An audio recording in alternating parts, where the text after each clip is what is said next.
It's that time again, and it's great to have all you guys with us. You know by the music that it's the MLB Baseball Scout Podcast with former Cubs, amongst other teams, scouting director, one of the Hall of Famers in the biz, Mr. Tim Wilken, coming to us from Dunedin, Florida. I'm Mick Gillispie.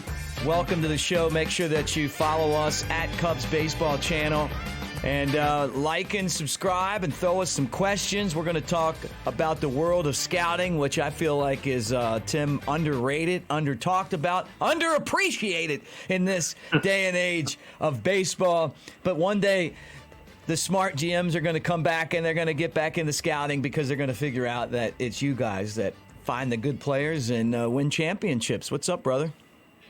Doing okay. Just in the routine and watching a lot of baseball on TV. Yeah, look, me too. And now we're going to start with the College World Series field, which is set right now. And it's going to be really interesting. A team that I follow a lot, the Tennessee Vols, are one of three SEC teams that are in.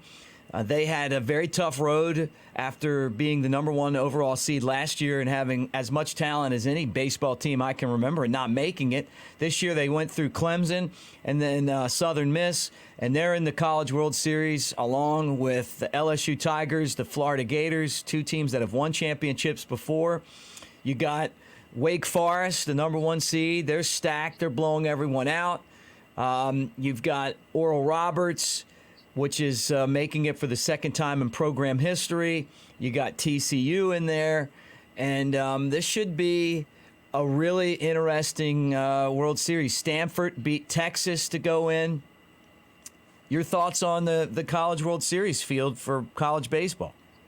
I think it's wide open and looks like not only Tennessee, but LSU has a tremendous program and had a pretty good year with Skeens and the outfielder, and then you got Florida and Oral Roberts. I think is a pretty nice story.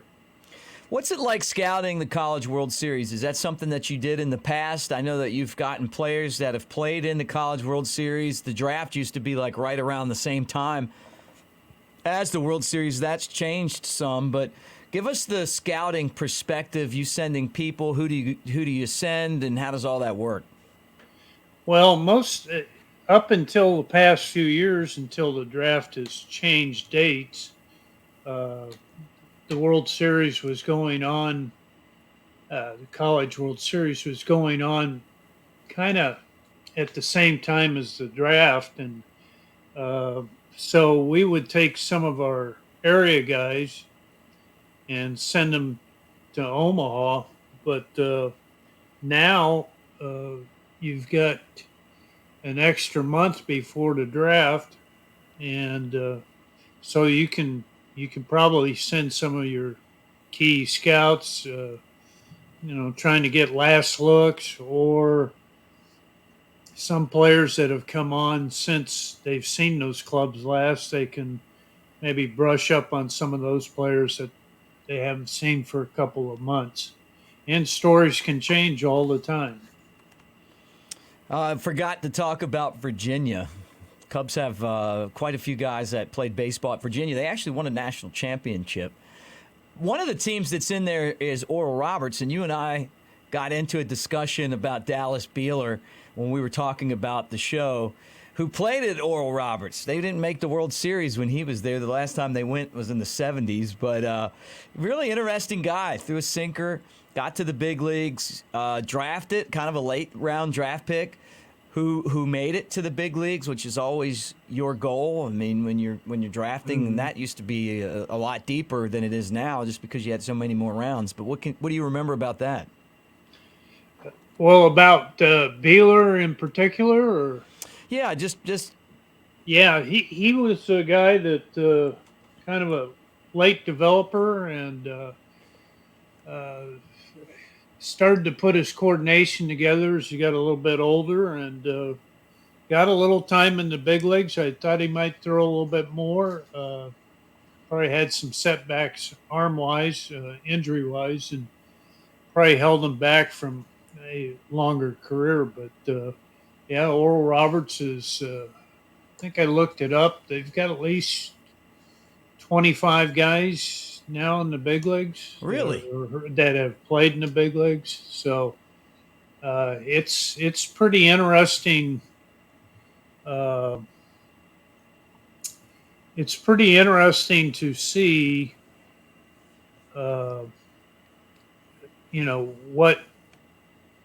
what has went on with the program through the last 30 or 40 years. Mm-hmm. What's it like? I've never been there before to scout. I've Oral always Roberts. seen them on the road. I never saw them play in Tulsa, where the school's at, but had always seen them on the road somewhere. And I never, it's one of those that got away from me, but I mean, it's got pretty good history to the program. A guy named Mike Moore that probably won over 100. Oh, I remember Mike Moore. Yeah, pitcher. Yeah. Oakland A's. Yeah. Tom Nieto. Let's see who else we got. Got Mike Mason. I remember him too. Who else? Yeah, Todd Burns, reliever. Mm-hmm. Yeah. Larry Cassian originally went there. Bob Zupzik. And our good friend Keith Lockhart, who played 9 years in the big leagues with the Atlanta Braves primarily. Hey, you know what? Lockhart, one of those players you love to have on your team. Kind of a Darius Hill type of guy that's in the Cubs system right now in AAA. You know, probably not going to come up a lot on the analytics stuff, but he was a player that helped you win. Yeah, baseball player. Yeah, right. I love those guys, man. I don't care what their swing path looks like. If the swing path makes the bat hit the ball, then that to me is what should matter, you know. And I talk to people who played a lot of baseball like I did, and appreciate those type of players where it's not all about having stars. You can't have a whole team of stars. Unfortunately, it just doesn't work that way. You know, some guys have to be role players, and to me, Tim, and I want to get your perspective on this. I think one of the biggest things that kills careers are players who don't know what their skill set is and what their role should be. You know, like the little guy that thinks he can hit home runs and flies out all the time, instead of the guy that's up there moving runners and playing a bunch of positions. And I guess that kind of leads into something that you wanted to talk about today. When you sent this to me, I was like, I wonder when we're going to bring this up. I didn't mean to bring it up right now, but it just kind of fell into place. The super utility players, guys that you remember, that you scouted, and that baseball may actually insert an award at the end of the year for the super utility guy. I'm not saying that all of these players are super utility, you know, talking about, Lockhart type guys. But I'm just saying in general, there needs to be an appreciation for role players because they're just as important on a lot of winning teams as some of the star players are. Yeah, and in my notes as I was jotting them down on some of these players, I put down in what I think a super utility player kind of, they all have something in common, and it kind of connotates baseball player. And in a lot of the cases, those guys really know how to play the game. They can play it at different positions and still contribute to that club. And there's been an upgrade on it here in the last 10 years or so, but I'd say the super utility kind of got its role in the last 20, 25 years, and it's escalated here fairly recently.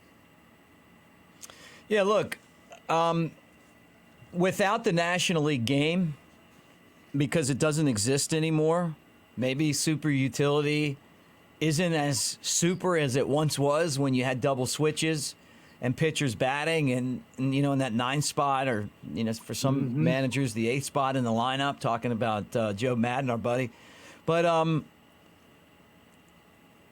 I don't know why it wasn't valued as much as it could have been up until Ben Zobrist. And I feel like Ben Zobrist was the first super utility player that became like a household name. And obviously he helped the Cubs win the World Series. He was the MVP. But the year before that, he helped the Royals win the World Series. And you live in the Tampa area. He's one of Tampa's best players, but he really never had a position.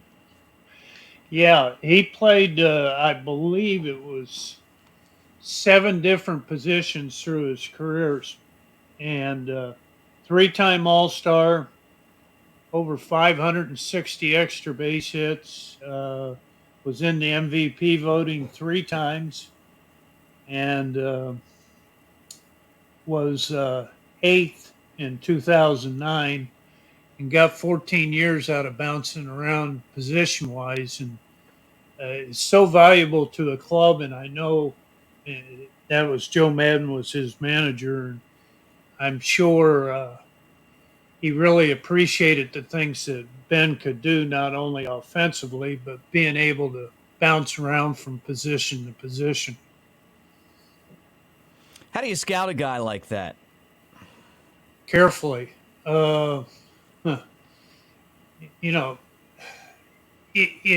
It's not easy. I'll give you an example. One guy that's pretty good super utility guy now, Whit Merrifield. Oh yeah, and Merrifield's played parts of 8 years now. I saw him play at South Carolina. He didn't go till the 9th round. I'm kind of kicking myself to this day because I didn't pursue that. He was an interesting guy as far as he caught my eye, but I didn't do enough. And I know scouting directors and other baseball people, we all have a fair amount of misses, but I could have pursued that one a little bit more. It was just a little bothersome after you see somewhat of the final product, and he's had a darn good career, and he's 2-time All-Star. He's led the major leagues in stolen bases 3 times. 287 for his career. Pretty good. What do you feel like when you were scouting them and you had your guys scouting them, what was it that they didn't like? What were they worried about? And what did they like about him? What did you guys see? Well, and what didn't you see? I'm really not sure of the situation going into it. I got to see South Carolina late in that season, and he just he was such a good baseball player. He made you pay attention. There wasn't anything that he could run a little bit, and you just didn't know what his utility value was going to be until you get him in the minor leagues and you say, hey, he can play center. He runs well enough. He can play short or second. He's been playing right and center for Toronto and occasionally in the infield. So just one that kind of gets in my craw. I can't remember the situation going into it, but I can remember seeing Zobrist his junior draft year, might have been his senior year. And, here's a guy that goes in the 9th round and pretty good baseball player. I've wanted to know this question, and I guess just as a scout podcast, and I know that a lot of people that are watching are probably scouts. I mean, I run into them all of the time, or former scouts, but some people may be wanting to get into scouting or understand scouting and exactly how the structure works. So you're a former scouting director. That's obviously the top of the department. Take me from the bottom of the department, what people's responsibilities are up to the scouting director. And is bird dog scouting, is that the kind of the rookie level job for scouting, or is there one below that? No, and I don't know how many bird dogs are around today. It used to be quite commonplace in the scouting scene. Fair amount of area guys would have, they could. There was guys that had a ton of them. Well, what's the back in difference the 80s between and bird 90s. dog and area scout? Bird dog is just a guy that's probably does it for gratis.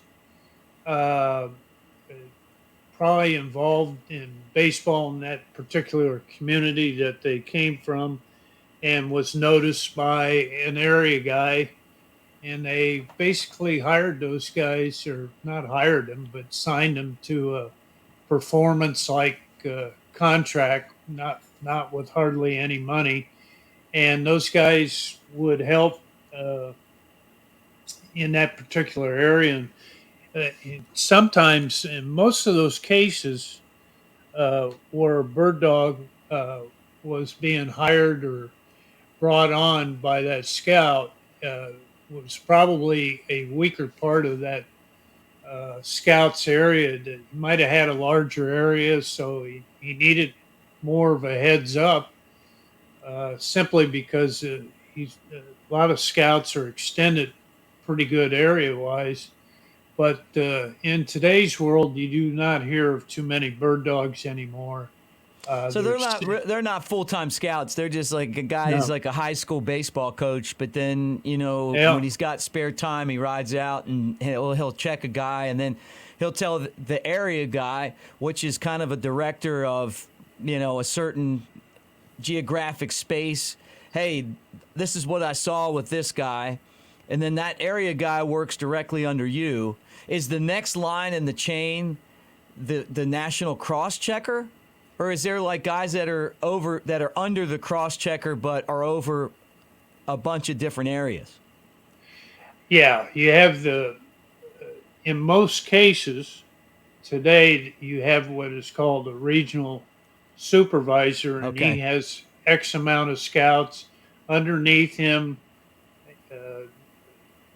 Most of the teams, some have 5 regional directors, and most have 4. And they probably have anywhere from 4 to 8 area guys underneath them. Yeah. So I think this is what kind of helped eliminate, or did it eliminate for the most part, the bird dog type scouts. So you're getting thicker coverage. Also, you've got all these showcases today in the summer. So there's a lot more players coming to the forefront in that, and you can actually get quite a few eyes on it, especially those showcases, high school ones around the United States. So, and then the regional guy, then you have your national guys. I've seen anywhere's up to 3 or 4 national guys. And then after that, you probably have some of your special assistants. They will come out and see a choice amount of players for the most part. Some are more active than others. And then on into the scouting director. So with the way that baseball is now, you mentioned that showcases, travel ball. I got a buddy, actually my godson. He's a really good player, and he's obviously, well, maybe not obviously, but he's going to be recruited to go to college. I mean, he's an 8th grade. He was an 8th grader playing on the varsity baseball team in high school. But my buddy's, his son. That's my buddy's son, and he's like, yeah, no one really cares about the high school thing anymore. It's all about the travel ball. What age do you guys as scouts start going and digging into the travel ball? When do you really, someone showing up to a showcase or a tournament Is that only a high school thing, or is it like college football where, there's an occasion where a guy's getting offered a scholarship and he's in 8th grade? Yeah, I don't think we quite dipped down into that 8th grade area, but most of the time it's probably from their sophomore year on, uh, where you will see these guys play. Either they're teammates of players that are prospects, or just others that show up to showcases. Normally, you start seeing them their junior year a little bit, if they're ahead of the pack. And then there's probably anywhere from 4 to 7 big events in the summer. Mm-hmm. So you're going to get a pretty good handful of prospects for the upcoming next draft. So it doesn't really stop until about latter October, middle of November. You get a little time off, and then you're back at it again in mid-January. Now with the way the technology is, some of these showcases and definitely the travel ball tournaments are on video, like they're for the parents and families. Can you get anything out of watching that, or is it still, hey, look, I got to be there in person to be able to really get a feel for who someone is? That's a good question. I'm just speaking for myself, but others may be much different and claim they can see a lot of this stuff on video. But normally you'd like to see them in person just to get an idea, because it's not only you're seeing them in action, but you also want to see them when they're, even if the ball's not coming to them, even if they're not hitting, you just like to see how they carry themselves. And that tells you a little something about some of the players. You won't always be right, but you'll have a much better idea if you're there at the ballpark and get that visual look all over the park instead of just on that video. Yeah, it's and I'm sure that technology is just going to keep getting better and better. I mean, like where instead of having 2 camera angles, you got 4 camera angles. But it's always crazy to think about how far this thing has come. Where like it used to be playing for Legion was a big deal in high school, and now travel ball and everything else. Let's talk about comparing guys. I was someone who thought when I saw Nico Hoerner that he just reminded me of Ryne Sandberg, and I mean that's blasphemy to people in Chicago, really. Mike Mulligan of Mully and Hanley. I mean, I think I would have said that, he was walking on water, but he just reminded me of Rhino, a young Rhino. Just the way his shoulders were, the way he moved. He was playing shortstop, but we knew he was going to play second base. Line drive, power. Rhino was a line drive hitter, and then they converted him into hitting, home runs by being able to, he said they told him to hit the tarp every time he was in batting practice. Rhino did, and then that eventually turned into some home runs. But Nico's a pretty good player right now. Do you see those comparisons, and how do you use comparisons to figure out how good players are? Well, I think you're constantly using comparisons. I think in the case of Nico versus Ryne Sandberg, the biggest key here is going to be will that power increase? And Sandberg probably started it, and he was a smart baseball player, and I think Hoerner is too. But Sandberg kind of learned his power, and he probably learned how to zone up pitches better, just looking for pitches in certain counts and getting that good swing for more home runs down the road. But uh, I don't know if you can actually, you can hope for it, but I don't know if you can actually implement a guy to have more power, productive power, I should say, not this 210, 215 batting average with 30 homers. Uh, Sandberg was what about a 280 hitter, maybe more, and he learned that power as he got older. And like I said, it was from knowing the league and knowing situations where he could dial up on certain pitches. And I think if Hoerner shows that at a more consistent pace, I don't think it would be that far off. Uh, the comps between your comp there between Hoerner and Sandberg. That biggest question is to decipher, uh, you know, what he can and can't do, and getting his pitches to drive the ball, and that's going to be the biggest key. It's just like I would have.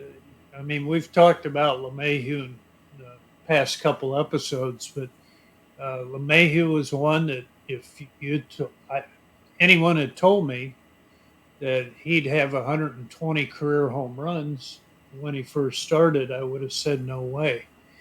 But he learns how to zone up, and he was more of an inside out hitter early in his career, and now you'll see he's starting to pull the ball on occasion. So that tells me he's anticipating more, and you just see that out of time spent in the big leagues. And like I said, the comparison and hoping to make a guy a home run hitter is a very delicate thing, and I think you got to be very careful if you take a natural 270 to 300 hitter and then you start trying to get him to hit for power. You got to be very, very careful in doing so. Right. So most of these guys that are the power hitters in the big leagues are guys that were hitting power most of their careers, wherever they come from. High school, they hit a lot of home runs, or college, or I remember talking to Sam Hughes about Nico, and he really loved the way that he played in college. Didn't he play at Stanford? Stanford. I remember him saying that he just squared up a lot of balls, and when you see him do that in college, that followed him right through to the minor leagues, and then obviously does that in the big leagues. I always thought that he squared the ball up, but it didn't, it didn't produce a lot of home runs. But I thought, well, as he gets bigger and stronger, those are going to be, instead of doubles, they'd be home runs, right? I mean, is that something that you guys look at too? Because he didn't hit a lot of home runs in the minor leagues, but it looked like he should have. Well, projection of the frame is not listed in most scouting formats as a tool, and it should be considered in some ways, just because you can see guys that are going to fill out a little bit, and then much like we were talking about earlier, that guys start learning how to lay off certain pitches that they can't drive and start looking for areas where they've had some success driving the ball. And I think it's a pretty good recipe for success. So, yeah, no doubt about it. Guys, as you hang out with us on the MLB Baseball Scout podcast, please like the channel on YouTube at Cubs Baseball Channel. And if you're listening on Spotify or Apple or wherever you get your podcast, Home Base is this YouTube channel that we're trying to build right now. So swing over there and give us a subscribe. Subscribe, be part of what we're doing, and we appreciate all you guys as we talk baseball, and send us messages. We'll get to them and ask Tim questions. He's put an entire life in on scouting. He's a Scout Hall of Famer, and it's still a huge part of the game. Although in life, you go up and you go down as far as the appreciation that you might have for something. But I think eventually the analytics is going to go down. And I see where Major League Baseball, Tim, and I'll get into this with you right now. They're talking about limiting the amount of money that teams spend on technology, where they feel like maybe things have gotten out of hand with the price, the amount of money that one team spends on technology compared to another. They want to kind of keep that within a certain budget, and that they may drop a rule on that sometime soon, coming from the big league office, to basically slow down the analytics arm race. Your thoughts? Well, I haven't got to see a lot on that, but it almost sounds like in a much different category. Some clubs 20, 30 years ago that just didn't have the firepower to sign a lot of these guys, especially Latin America, and it's almost like a unfair advantage. So I think that's why they kind of restrict it, and then had a budget like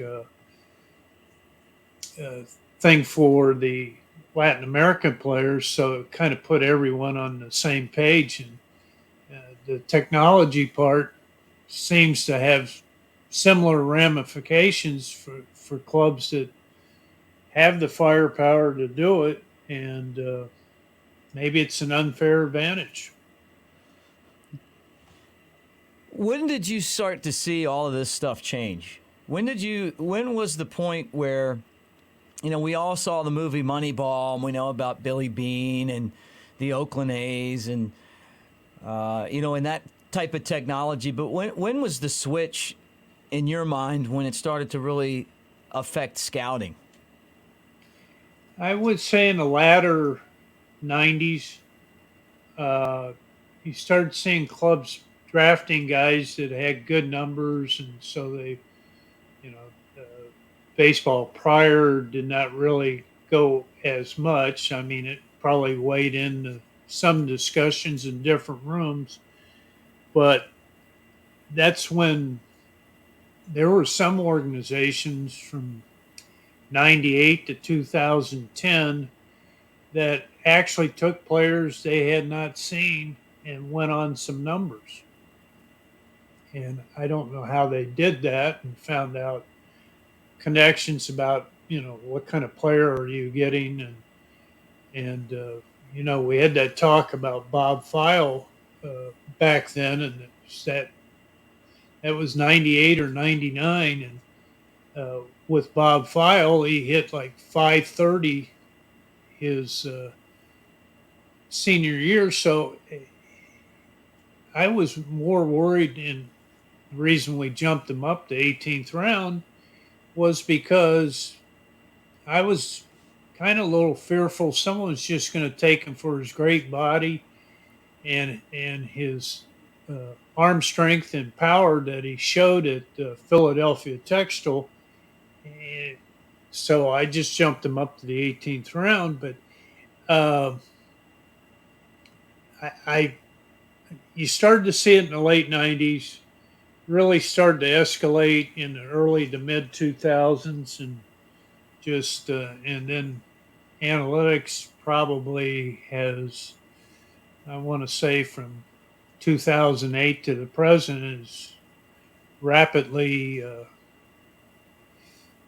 gained huge strengths on the scouting scene, just because a couple organizations possibly had good luck with it, so they're following suit and trying to get better. I can understand that part, but I think that's where we're at today. Yeah, well, I mean, I think it's a good move by MLB. Just like getting rid of the shift and the pitch clock. Too much of that of the analytics and the Rapsodos and all of that stuff. I mean, I don't know. I'm just kind of getting wore out from it. It's like you wonder why the game isn't played like it was back in the 70s and 80s, and part of it is that we kind of have this world of, hey, this guy can hit a home run and he can run fast, but he doesn't know how to field his position. He doesn't know what base to throw to. Doesn't have good baseball instincts. I think a great example of that is Christopher Morel on the Cubs right now. I mean, you got to have him in the big leagues because he drives in a bunch of runs. He reminds me of Alfonso Soriano in the fact that he'll and I've said this from the beginning. Soriano did things wrong. He got better, though. I'll tell you that. He improved his game by the time he got to the Cubs. But, I mean, you talk about, like, a young Soriano. But then he had this ability to change games with home runs and RBIs. You know, like, you watch Morel play, and he'll make 3 awful mistakes and then win the game with a home run in the 8th inning, you know? A lot of that stuff you kind of hope to iron out when they're in the minor leagues, right? But I feel like part of that is also the analytics, where you're like, well, I mean, who cares? The exit velo on the home run was 115 miles an hour, you know? So, I love Morel. I think he's a great guy, so I'm not trying to put him down. I'm just saying, like, I know that's the struggle that the Cubs are having, and that's why he started the year in the minor leagues. But at the same time, that's why he's in the big leagues now, because he's a difference maker. Your thoughts? Well, it's not so unlike the center fielder Tampa Bay has, Jose Siri. And he's him and Morel, or you could kind of say they're difference makers at given times. And you just want more consistency on that difference maker. And some players don't have enough. There's not enough in their baseball vault to be a consistent difference maker. And it'll be interesting to see how Morel goes. It'll be interesting to see how Jose Siri goes. Siri's a very interesting player, and he can turn the game around really quick. And then there's other times that you just wonder yourself what's going on here. I've seen him a lot. He was in the Southern League a ton. Yeah, look, he plays a very shallow center field, which I don't mind. Look, I'll tell you, there was a guy that I met named Carl Long, who was in the Negro Leagues back in the day, and then he was also Pat Kelly, you know, the great Pat Kelly, who has been around the Cincinnati Reds organization for years, and a buddy told me that he was the bus driver for the Kinston Indians back when he was the manager of the team, you know, and then he kind of travels around, or he has, and I haven't talked to him for a long time, but would travel around and promote the Negro League, which excitingly enough, and we'll talk about this too, is going to get a shot in the arm with baseball's Field of Dream game next year. But just talking about Carl Long, a guy that was nicknamed Buck back in his playing days, he told me he always played a shallow center field. And he said that, you know, what he would do is look for the fields where they sloped up a little bit, and then he knew if he had to go back on a ball that he was going to get a little better angle on it. But he took a lot of those, like, short fly ball line drive hits away. You pay the price on balls over your head, but Jose Siri plays it the same way, and he's a player who can make a difference. No doubt. And I mean, if there's instincts that are kicking in or knowledge of the game, I think that can get more consistent, and probably just having confidence in himself and his abilities every day instead of every other day or whatever. And you're going to hit a lot more on those style of players than you will, you know, from the Tommy Tryhard from the SEC in the 8th to 12th round. So right, it's in a lot of cases you have to have very, very big patience because there's going to be some hiccups in their growth in the major leagues. He's Tim Wilken. I'm Mick Gillispie. Great to have you guys on the MLB Baseball Scout podcast, talking baseball like we do.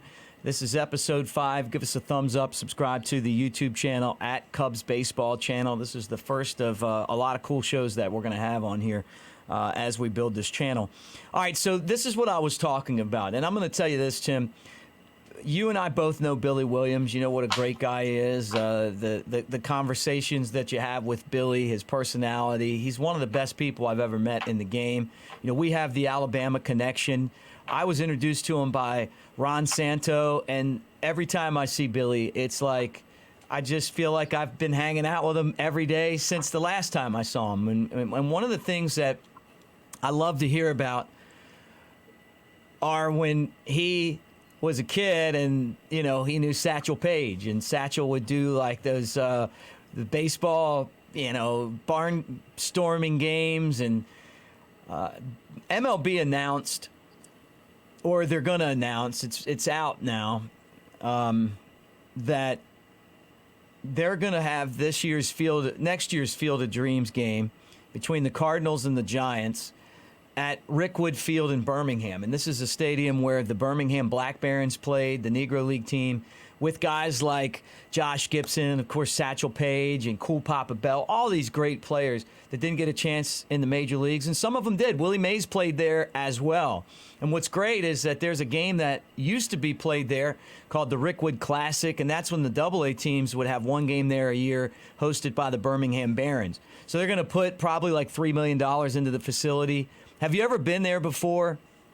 And what do you think about like what baseball missed out by not having guys like Satchel Paige pitching the bigs as primetime players? You know, I know he got there late, but you know what I mean. Yeah. To answer your first question, I've been to Rickwood a fair amount of times. Actually, got to see Bo Jackson play in high school there for the Birmingham City Championships. Great field. My father, and I know I've never discussed this with you, but he worked the last 2 years of the Black Barons. He worked with the Black Barons. In between, he was with the Phillies at the time, and then a few years later, he joined the Pirates. But he used to tell me a lot of stories about Rickwood. We were from Decatur, Illinois, so I never really got to go there when I was younger, but did get to scout in that stadium. And I think we lost out big time by being so late in you know, having black players playing the major leagues. It did spawn off many a great story, and lots of talks about certain players that never got to the big leagues playing in those leagues because they would not let them play. So I've got great feelings about that. I wish a lot of those guys would have had the opportunity, but it was unfortunate. But at least hopefully we're on a better trend, although I'm not so sure. I threw out a tweet the other day with Dela Cruz and O'Neill Cruz, both of them. If they were born in the States, would they have played baseball? Yeah. And I think we've got to do a much better job, especially with the little leagues, not from 13 years old up. And I did a roster breakdown, 40-man roster before the season was done. We have 65 on the 40-man roster. We have 65 blacks, probably close to 1,500 Latinos. And I just think those numbers on the black side, that's got to get better. Yeah. And I'm not sure anyone has the correct answer for it. uh, but they need to start hitting these potential players up when they're 6 and 8 and try to bring some kind of format in to them that excites those kids when they're young and want to be a baseball player as they get older. And uh, the school of thought was 13, and you're going to be way too late if it's 13. Yeah. Mm-hmm. And, how many tennis players started at 13? How many musicians started at 13? Right, right. And so we've just got to do a better job overall baseball wise to encourage and increase those numbers. 65, you got 30 clubs. It's 2.5 players per club on 40-man rosters. Look, I think a lot of people know this about me. I grew up in a neighborhood as a kid that, I was the minority. We played baseball, we played football, basketball, played it all. And then things have kind of changed where it's just not, baseball just doesn't appeal to inner city kids like it used to. And when I look at where the NBA is right now, Tim, I look at Michael Jordan because it was more than just being a great basketball player. He was amazing at marketing. He appealed to kids.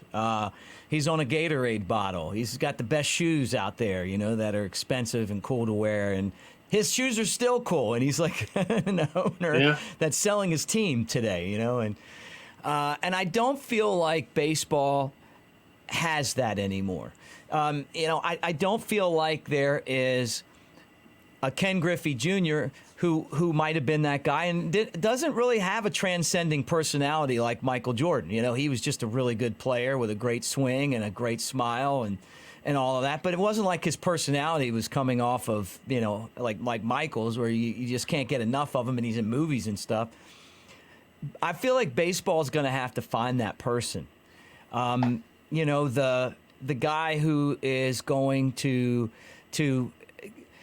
basically engage kids. I don't necessarily feel like it has to be a black player. I just feel like it has to be a player, someone that everyone appreciates and likes and that idolizes in a sports sense. And, Mickey Mantle type of guy.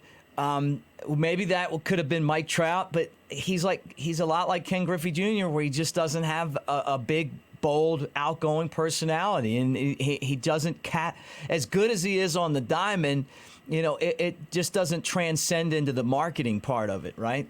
The other thing I feel like is that baseball spends so much time going back and worrying about the mistakes that they made. And they made some bad mistakes. I mean, the fact that we even had a Negro League to me is embarrassing. But you know what? I mean, it's 2023.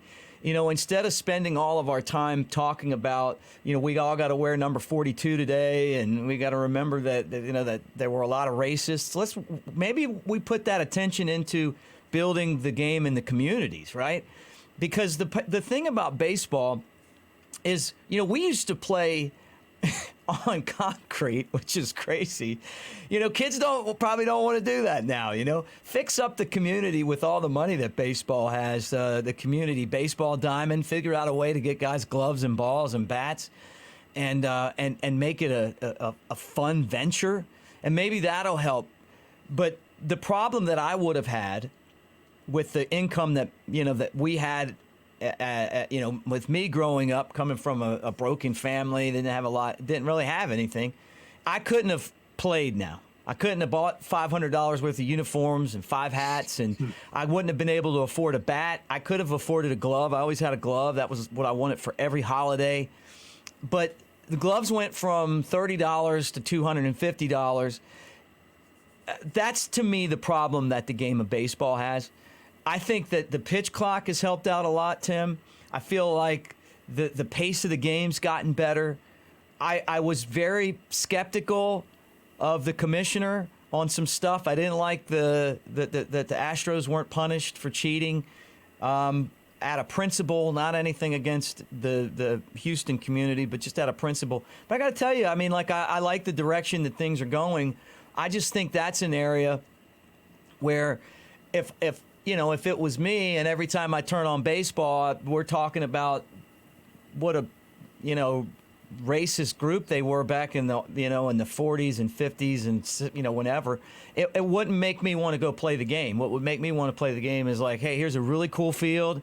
Here's a cool, look at this glove with 3 colors that I got, and I'm having fun. Does that make sense? Yeah, it does to me. And like you said, we're hoping, you're hoping to captivate these young players or potential players, and to where, you can have that idolizing growth uh, to get more kids and players into the game. And I just think we're being exclusive when we're not talking about 6 to 8 year olds. Right, right. And they are the most important source that baseball will have, because most kids, and it's unfortunate as you get older with the travel ball and all that stuff, those prices are really unfortunate for a lot of people. Yeah. Well, And look, it's a shame. well, the bottom line to me, it's more than just like, politics or, that stuff. It's that, in essence, what this show is about is scouting and getting the best players possible and the best athletes involved in the game of baseball. And you mentioned it. This is where it all came back to, Would the Cruzes have played baseball if they were coming up in our country? And I think the answer is no. And I think that's the problem, is that we love the game. And just like the fact that we don't know what Satchel Paige would have done had he been a 19-year-old pitching in the big leagues, other than he would have won a ton of games, and we would be talking about him amongst the greatest pitchers of all time, not just because we saw him do what he did in all these other leagues, but he would have done it in the major leagues. He would have set records or whatever. We're missing out on the players. We're missing out on the best athletes. Dave Winfield is not coming to Major League Baseball, Tim. He's going to the NFL or basketball, which he could have gone to both. That brings me to Tony Gwynn. So I saw somebody the other day mention that Tony Gwynn was drafted by an NBA basketball team. I think it was the Warriors, right? Or he was drafted by the Padres. This day and age, he's not playing baseball, and that is the problem that the game has. It's just getting the best possible people and athletes in it, and they're not doing it. No, they're not. Just to bring up about Winfield, I think he was drafted in all 3 of the major sports, not counting hockey. But he was drafted by 2 ABA, NBA, NFL, and Major League Baseball. And speaking of the College World Series, he was World Series MVP for the University of Minnesota. I believe it was 73. Big Dave. So, a lot of backyards, wiffle ball games where if I had the Yankees, you had to pick a team, and I would take the Yankees every once in a while because of Dave Winfield and Don Mattingly. And you had to hit like those guys in the wiffle ball game. Did you ever do that? Like however they hit, you had to get a batting helmet that was a little too small for your head, no ear flaps, get those long arms out. I had a buddy that played in my neighborhood with us. His name was Tony. He looked just like Dave Winfield and hit just like him. He had a lot of home runs in our leagues growing up. But he was in our neighborhood. I love that guy. And a Hall of Famer, and a Hall of Famer. All right, let's switch gears here. Okay. I know we're going to go into overtime. I can see it coming, but we just got into a passionate debate there. How good is Luis Arias, and how in the hell did he get traded? Well, I guess you'd have to ask Minnesota that question, but he's about as pure as it gets, and I know the exit velocities are they're talking about that. But there's one thing, and that's true, and no one can discount it, is his contact ratio, and it's amazing. And much like we had talked about with people developing power, I'm not saying Luis Suarez is going to hit 30 home runs, but I think that will increase in time just because of pitch recognition and knowing certain situations when he can let his swing out a little bit. But boy, it's about as pure and great contact ratios. He just he doesn't swing and miss hardly at all, and I don't know if he's going to be able to hold this pace up. I see today he was at 379, so hopefully he can turn it around and get that back up around from yeah at 379. He's down to 379. Did you think Tony Gwynn was going to hit 400? What year was that? 1993? Was it 93, 94? The strike year, right? 84 is strike year. Okay, but there was another one in the 90s too. George. Yeah, that was 94 as well. Okay, yeah, I think it was 94. I'm sorry, 81 was strike year. 94. Yeah, well, one year he hit 394, and that's a couple hits. I mean, what is that, like 6, 7, 8 hits away? And then George Brett hit up there too. Yeah, and he was like a dozen hits away, somewhere in that neighborhood. Is anyone ever going to do it? Is anyone ever going to do the Ted Williams 1941 and hit over 400? I don't think so. I'm not saying players have it tougher today, but there's a lot of traffic. I mean, we've got 30 teams now, which you'd say, well, okay, the quality of pitching is not as good today as, say, it was when it was a 26-team league. I just think the grind, so many new players coming in, so they don't really have a book about this pitcher, that pitcher that just got called up, and sometimes they can put an 0 for 4 on you as quick as a pitcher that they're familiar with. So I'd say with his contact ratios, he'll have a chance. Arise will. I don't know if I see anyone presently other than him that will be able to push that 400. And it's amazing to think Williams hit 406. Mm-hmm. So he didn't just scratch in. Like, it wasn't like he was. No. They were like giving him a hit here. So what was more impressive back in 41? Before both of our times, but a year that we'll never forget, because Ted Williams hit 406 and was not the MVP. That's because a guy named Jolton Joe DiMaggio had a 56-game hitting streak. All right, your thoughts? What's harder? And is that a record that somebody will get to? Ooh, I don't know. I don't think either one's going to happen. But if you had to say one, the way Arise has shown you he can hit, that may be,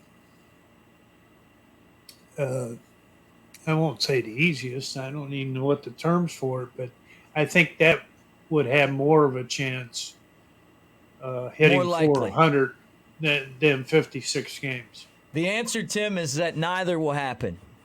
That's what I said earlier. None of the above. It's Now, look, the someone could possibly bat over 400, but they're going to have to be able to bunt. They're going to have to be able to move fielders by hitting the off fields, contact hitter, And I think they'd have to be on a really good team, too, because so many of these guys that get in the streaks, you can pitch around them. And I don't know, but I doubt that either one of them will happen. I'd love to see it, though. All right, well, let's start thinking about wrapping things up on another episode, which is crazy because we have blown through an hour already, but we're in overtime now. Extra innings of the show. And for those of you that are hanging out with us, make sure that you go to YouTube and subscribe to the @Cubs Baseball channel. He's Tim Wilken. I'm Mick Gillispie. Two guys that have spent a combined 180 years in baseball. So we've got you covered. No, I'm just kidding. All right. It's about that time where teams are going to be looking to make deals. I know the Cubs, when we're recording this, have won some games here lately. I don't think that they're a realistic contender, but you know what? Anything can happen, and I hope I'm wrong. Do you think the Cubs will trade Kyle Hendricks or Marcus Stroman or both? Well, that's pending because what are they, 3 games out? So today they are, right? When we're recording. Today they're 3 games June out. June 16th. So in a bad division. In a bad division, too. Yeah. Well, they may run into a couple good series and all of a sudden, hey, we got a shot. We probably need another starter, reliever or 2 or whatever they need. We could be on our next episode and they may be a game and a half out and pushing the envelope. So I think that's one where they're going to have to wait at least till the All-Star game. I'm not sure exactly when that trade deadline is. It's jumped around a few times, but I think if you're the Cubs, they've spent a fair amount of money here for this ball club they have. So I think you're going to have to wait that one out and see what happens. It may be harder to push those guys as you get closer, but I mean, you're only 3 games back. It's not a particularly great division, and I think you got to wait it out, and funnier things have happened once you get into the playoffs. So, I mean, it's damned if you do and damned if you don't. And, I think you got to wait. If I had that, if I was doing that, I'd say you got to wait. And who knows? Maybe a couple of pitchers and a couple of hitters catch on fire, and all of a sudden they're leading their division, which wouldn't be out of the question. The puzzler is the Cardinals. Yeah, right. How are they so bad, right? Hey, look, I think David Ross, from what I heard, wasn't enamored by Wilson Contreras, even though they were teammates on the 2016 World Series team. And maybe one of the reasons why they didn't sign Contreras. But you know what? It looks like a brilliant move now. I mean, as much as I like Willie, and I love him as a person. I mean, love him. But it's that move seems to be holding the Cardinals back, and they have a team full of star players. The crazy thing about baseball these days, Tim, and this is why I think the Cubs need to make some moves, is that it's all the young teams. The Texas Rangers and the Orioles and Tampa Bay and that are making that you look at on paper and you're like the Braves, which have developed from within their farm system. The frustrating thing for me with the Cubs is that I don't always feel like the Cubs are that they promote guys within their system. It's like, hey, we're going to go out and sign this guy. We're going to go get this guy. I would prefer, if I'm, if Mick's team president, the exact model that I saw Theo do, and that was go out, sign some guys. If we're not going to win the World Series, let's make a bunch of deals at the deadline. Let's talent up, and then when we're contending, have so much talent that were stockpiled, instead of, I feel like some of this, and like you're saying before, and this is the dream of baseball fans, is that, we're going to just catch fire at the right time and all of a sudden we're going to win the World Series. But I look at the roster that they have and I don't think that's possible. I think the Cardinals could, but I look at the Cubs and I'm like, look, man, you go around the diamond and you look at great teams. Let's go back to 2007 and you got Derek Lee and you got Fontenot and Terrio and you got Ramirez and you got Soriano and you know what? Those are the type of players that you can win with, right? When the Cubs won the World Series, every single position had someone very good playing at. And the entire infield made the all-star team, So I guess to me, I'm just a cynic maybe, but I feel like if you're not going to win the World Series, then you ought to be playing to just stockpile talent. Your thoughts? Well, I think the new playoffs and the division formats and everything like that has kind of changed the mindset. Right. Good point. I think when there was less teams, you could kind of say either you're in or you're out. And you could start doing your dealings well before the trade deadline. But we still have 90 to 90 plus games left in the season. So you're staying gotta course. Be, yeah, I you may have not done that in years prior, but it was more cut and dried who was going to get in and who's not. So right. I think there's 18 teams playing above 500 baseball. And how many spots are there? A lot. Enough where the trade deadline, I guess, is August 1st or somewhere around there now. That's normally where it's been. Yeah, so, we'll have it figured out by then. But you make a great point. Look, I can't argue with that. And in a big market like Chicago, and as much of a disappointment as the White Sox have been, maybe you're the team that goes out there and competes. But I'll tell you what, having guys like Pete Crow Armstrong, who you got for Javi Baez, and having Owen Casey, who is honestly one of the best right field defenders I've ever seen. I mean, forget about the home runs and the RBIs, man. This guy just moves. He's like the Anthony Rizzo with his footwork of right field, right? Got him for Yu Darvish. Ben Brown, who they got for David Robinson, is right on the doorstep of one of the top 5 minor leaguers in strikeouts. I just feel like to win a World Series, that's what it's going to take. But you know what? I mean, at the same time, if you're in the GM spot and you work with these guys and you don't compete and you can't make that argument, you might all get fired. Yeah. Is that true? Well, I guess it depends on who the owners are, but in a fair amount of cases, possibly so. How much of a part of all of this is that? Where you're like, okay, you know what? If we know we could get this guy who's going to be a great player, and everybody knows it, we'd have to trade this guy to get him.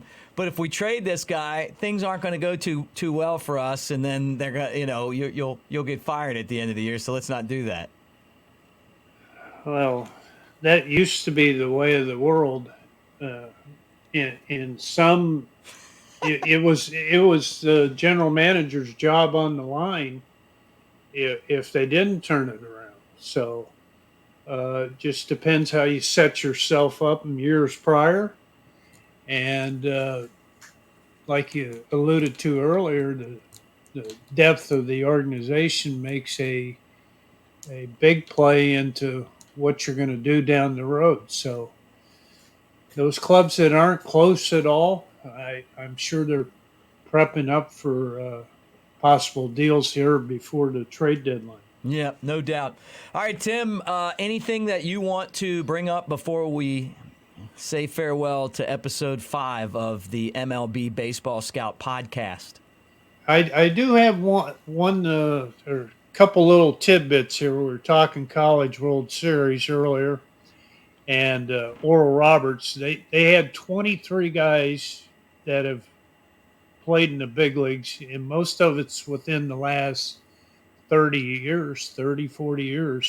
The catcher with the Yankees, Jose Trevino, who was mic'd up the other day, and they were giving them the scores of the Oral Roberts game on Sunday when they won. I thought that was pretty neat. That is cool.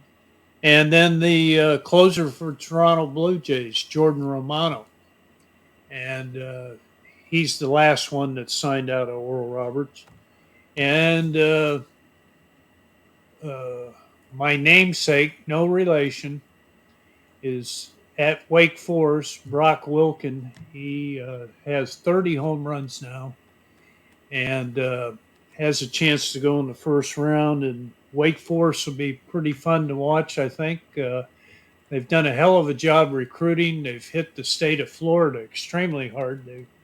Last year, they had 9 players on their roster from the state of Florida. So those were a couple little things I wanted to bring up. All right, one last thing, and this is going to be a new part of the show. We're going to end the show from now on each week with, let me throw this up, Tim. I know it's a surprise to you, but get ready. Tim's scouting tip. I want you to tell all these young scouts that are out there that are watching the show right now, give them one tip that will help them become a better scout. Watch the game. No, I'll have to work on that for our next episode. Throw you a curveball, Tim. But talk about watch the game, because I think that that's a really good place to start.